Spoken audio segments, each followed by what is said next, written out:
हमारे YouTube channel पर आप सभी का स्वागत है। हम लोग पूजन का गीत गाने जा रहे हैं। आप लोग लाइक कीजिए, सब्सक्राइब कीजिए। हम लोग का वीडियो अच्छी लगे शेयर कमेंट कीजिए, गलती को क्षमा कीजिए। पूरा वीडियो देखिए। माई के बेदिया बन रहल कहाँ केहू न जानेला। माई के बेदिया बन रहल कहाँ केहू न जानेला। जानन त जनन होई हाँ जमा का पुतवा हो चौकवली हलेना, हो चौकवली हलेना। माई के बेदिया पर पहुँचल हो चौकवली हलेना।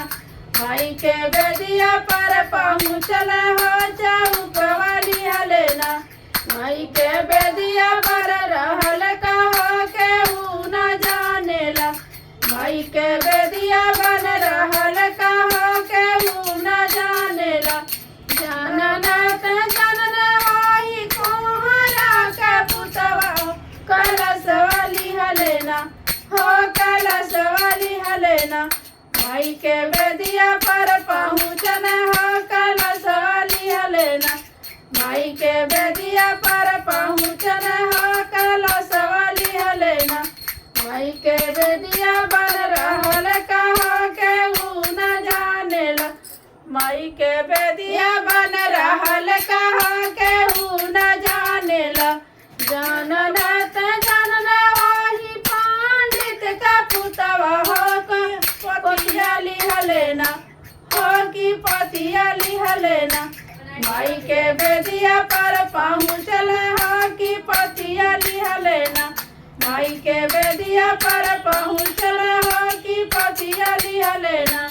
माई के बेदिया बन रहल कहो केहू न जानेला। माई के बेदिया बन रहल कहो केहू न जानेला। जानन त जनन वही भोलिया के पुतवा हो से हरवली हलेना, हो से हरवली हलेना। माई के बेदिया पर पहुँचल हो से हरवली हलेना। माई के बेदिया पर पहुँचल हो से हरवली हलेना। माई के बेदिया बन रहल कहो केहू न जानेला।